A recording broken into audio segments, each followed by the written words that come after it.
Bonjour mes chers élèves, bienvenue à l'exercice 2 de la série numéro 6 nombres complexes, bac 2 biosciences physiques. Bon, dans l'exercice 2, on va considérer P toujours un plan complexe rapporté à un repère orthonormé direct OUV et on définit pour tout n une suite de points Mn d'affixe Zn donnée par la relation suivante. 1 demi I à la puissance n, 1 plus I racine de 3. Et dans la première question, on vous demande donc d'exprimer Zn plus 1 en fonction de Zn. Bon, tout de suite, première question. On a donc par hypothèse, quel que soit n dans n, on a des points Mn d'affixe Zn tels que Zn il s'exprime comme étant 1 demi de I à la puissance n, 1 plus I racine de 3. Et on vous demande dans cette question d'exprimer Zn plus 1 en fonction de Zn. Voilà, c'est quoi Zn plus 1? Après la formule, c'est 1 demi de I à la puissance n plus 1 fois 1 plus I racine de 3. On sépare ça, on aura donc 1 demi à la puissance n I fois 1 demi I, 1 plus I racine de 3. On regroupe ce terme et ce terme. On aura donc 1 demi I, 1 demi I à la puissance n, 1 plus I racine de 3. Et donc ce terme-là n'est autre que Zn. Ça veut dire que ça va être égal à 1 demi I Zn. Et voilà la relation qui résulte de ça, c'est que Zn plus 1 égale à 1 demi I de Zn. Et on va travailler donc avec cette relation par la suite. Bien, question 2. Question 2, on vous demande d'écrire sous forme algébrique puis trigonométrique les complexes Z0, Z1, Z2, Z3 et Z4. Voilà. Je vais rappeler seulement les relations qu'on a. On a Zn, c'est 1 demi de I à la puissance n, 1 plus I racine de 3. Et on a, d'après la question, 1 que Zn plus 1 égale 1 demi de I Zn. Voilà. Pour Z0,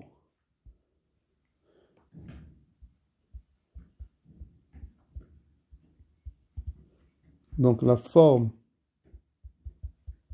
algébrique, j'aurai donc Z0, d'après la première relation, c'est 1 demi de I à la puissance 0, 1 plus I racine de 3.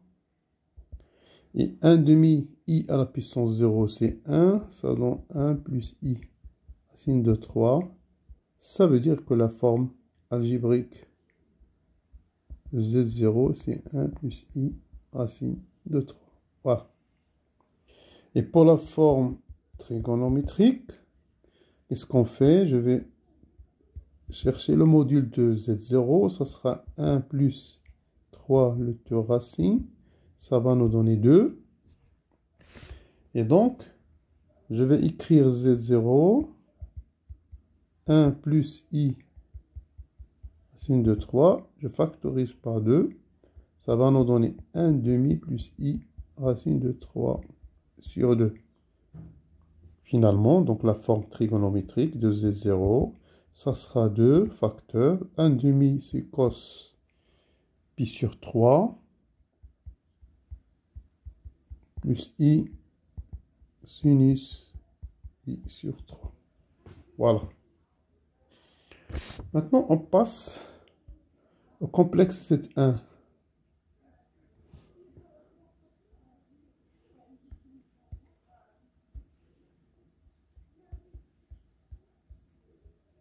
Pour Z1, la forme trigonométrique de Z1. Donc, qu'est-ce qu'on a? On sait donc Z1, c'est 1 demi I, Z0. Donc, 1 demi I, la forme algébrique de Z0, on a dit que c'est 1 plus I racine de 3.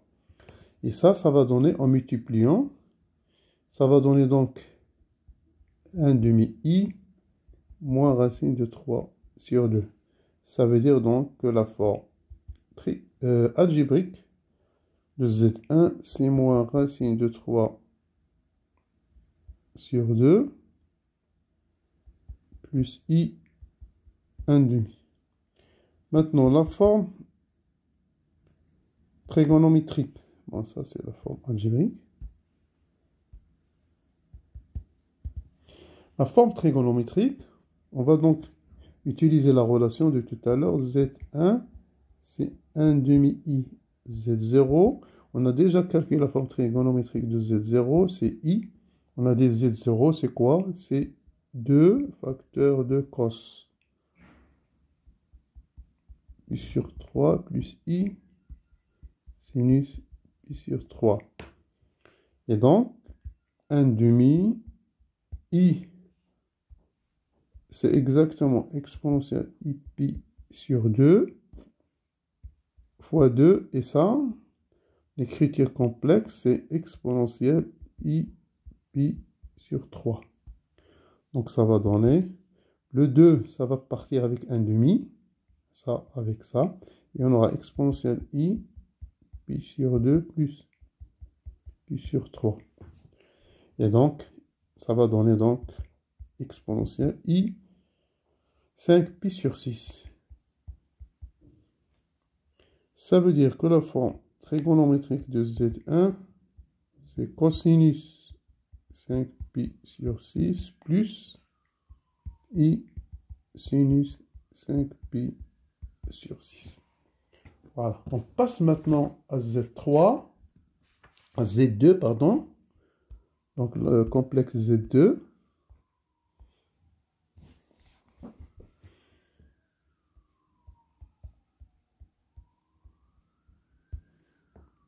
Toujours, on commence par la forme algébrique.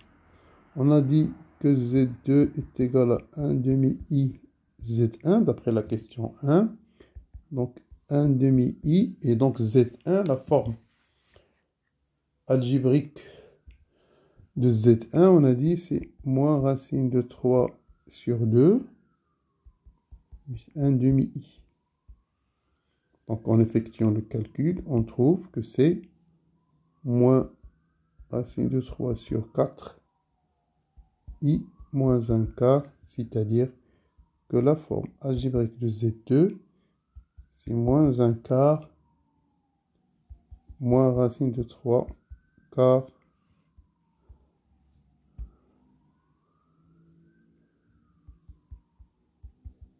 I. Et maintenant, on passe à la forme trigonométrique de Z2. Donc, qu'est-ce qu'on a? On a Z2, c'est 1 demi I Z1. Donc, 1 demi I Z1, la forme trigonométrique de Z1, on a dit c'est cos 5 pi sur 6 plus I sinus 5 pi sur 6. Voilà. Et ça donne donc 1 demi. I, on a dit c'est exponentielle I pi sur 2. Et la forme complexe de ça, c'est exponentielle I 5 pi sur 6. C'est-à-dire que ça va donner 1 demi.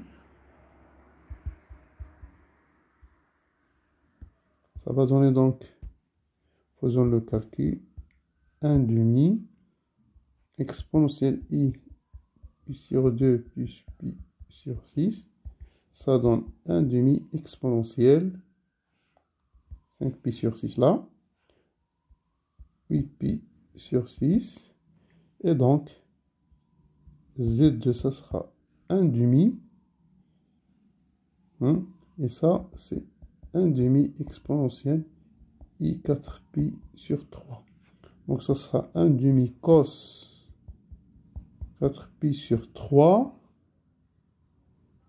plus i sinus 4pi sur 3. Voilà, fois 1 demi.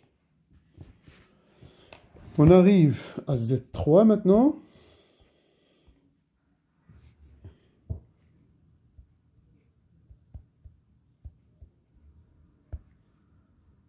Donc la forme algébrique Z3, c'est 1 demi i de Z2.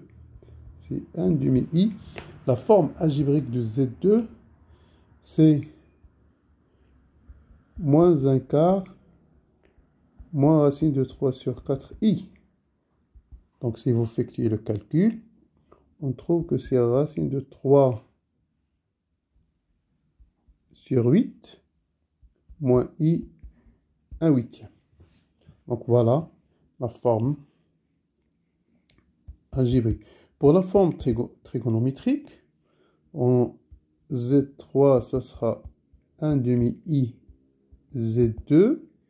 Et donc, ça sera 1 demi i. La forme trigonométrique de Z2, on a dit que c'est 1 demi fois cos 4pi sur 3 plus i sinus 4pi sur 3. Et voilà. 1 demi, ça donne 1 quart. I, c'est exponentielle i pi sur 2. Et ça exponentielle i 4pi sur 3.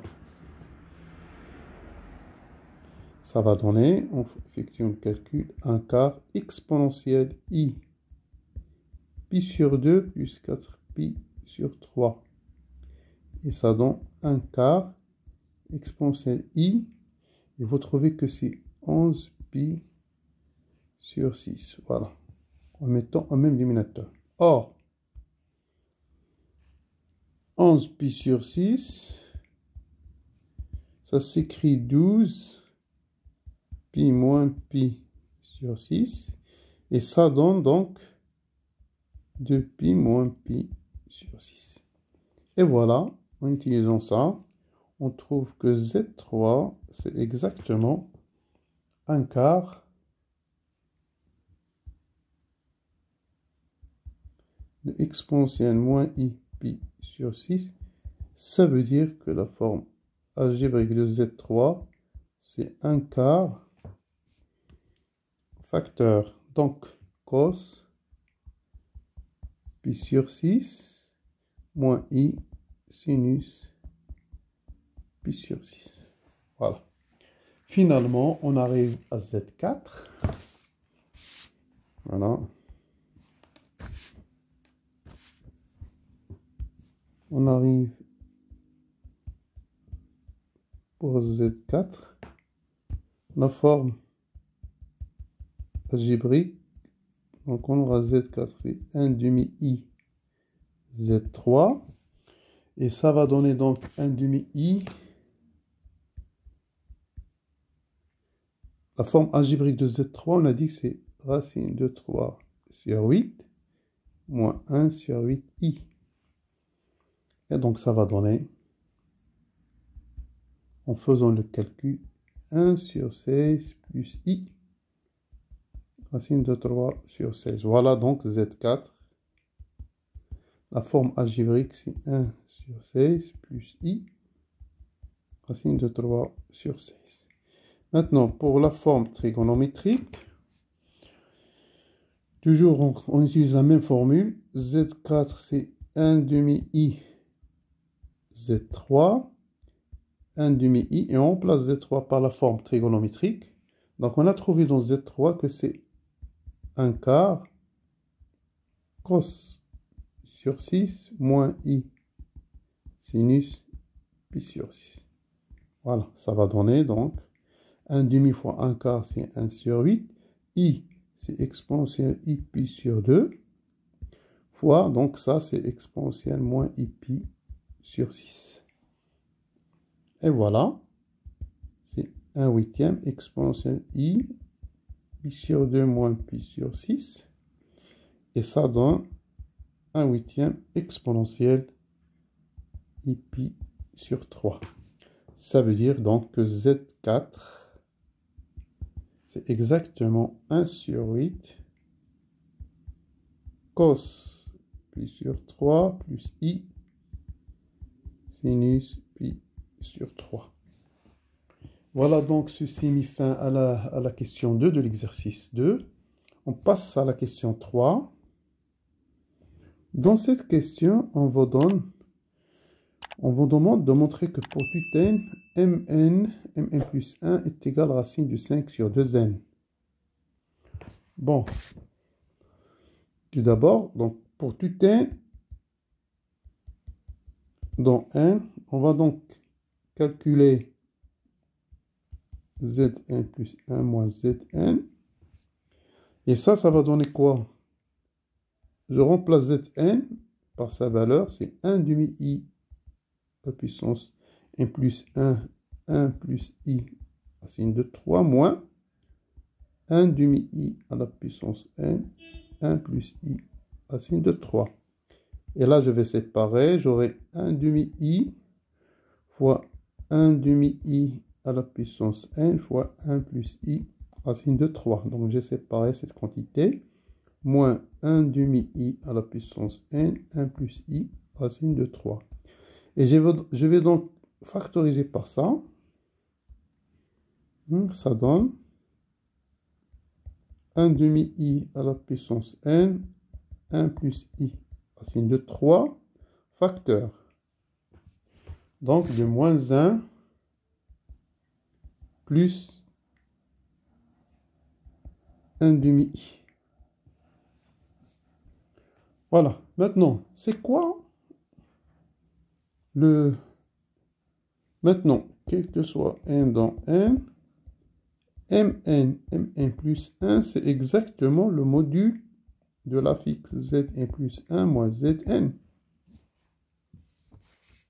Voilà. Et donc, le module, ce sera quoi? Donc, mn plus 1, ce sera le module de 1 demi i à la puissance n, 1 plus i racine de 3 et moins 1 plus 1 demi i. Et donc, d'après les propriétés des opérations sur le module, donc le module du produit, c'est le produit du module. On a ici 1 demi i à la puissance n et le module fois le module de 1 plus i racine de 3 fois le module de moins 1 plus 1 demi i. Là, ça va donner, puisque i, le module de i, c'est 1, ça va donner 1 sur 2n. Et là, ça va donner 1 plus 3 racine. Et là, ça va donner 1 plus 1 sur 4 racine. C'est-à-dire, donc, là, c'est 1 sur 2 à la puissance n. Et là, c'est 2. Et là, ça sera donc racine de 5 sur 2. Par suite, ça donne racine de 5 sur 2 à la puissance n. Donc, on a montré que quel que soit n, mn plus 1, c'est racine de 5 sur 2 à la puissance n. Voilà. Finalement, on arrive à la question 4. Voilà, dans cette question, on définit la suite suivante. Bon, je vais l'écrire. Donc, quel que soit n, Ln égale M0, M1 plus M1, M2 plus jusqu'à Mn, Mn plus 1. Première des choses, on va donc exprimer f, Ln en fonction de n. Voilà. Par définition de Ln, on a donc Ln égale M0, M1 plus M1, M2 plus jusqu'à Mn, Mn plus 1. Or, on a déjà montré que Mn plus 1, ça sera racine de 5 sur 2 à la puissance n. Donc, on va appliquer à chacun des termes. Donc, M0, M1, ça sera racine de 5 sur 2 à la puissance 0. M1 sur M2, racine de 5, 2 à la puissance 1, et puis jusqu'à arriver à racine de 5 sur 2 à la puissance 1. Et donc, qu'est-ce qu'on va faire? On va factoriser par racine de 5. On va avoir 1 plus 1 demi jusqu'à 1 sur 2 à la puissance 1. Et bon, cette quantité-là, c'est quoi? Bon, étoile, c'est la somme de n plus un terme d'une suite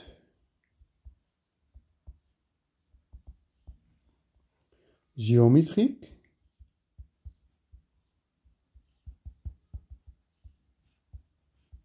de raison Q égale à 1 demi et bien sûr de terme initial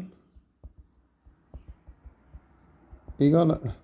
Donc, on sait le faire, donc la somme, on aura donc Ln, c'est racine de 5, et ça sera 1 sur 1, 2 à la puissance 1 plus 1 sur 1 moins 1 demi. Or, 1 moins 1 demi, ça va donner exactement 1 demi. C'est-à-dire donc que Ln, ça sera 2 fois racine de 5, 1 moins 1 demi à la puissance 1 plus 1 en facteur. Et donc on a déterminé Ln en fonction de n. Voilà. Finalement, on vous demande de calculer la limite de cette suite. Voilà. Petit b, limite de Ln quand n tend vers plus l'infini. Bon, observons que la limite de 1 demi à la puissance n plus 1 égale à 0. Pourquoi? Parce que 1 demi ne dépasse pas 1, il est compris entre 0 et 1. Donc, la limite de Ln, quand n tend vers plus l'infini, c'est 2 fois racine de 5, 1, la limite quand n tend vers plus l'infini de 1 demi plus 1. Voilà, et on a dit que cette limite égale à 0, ça veut dire donc que la limite de Ln quand n tend vers plus l'infini égale à 2 fois racine de 5. Et voilà donc ceci met fin à la solution de l'exercice 2. On passe à l'exercice 3.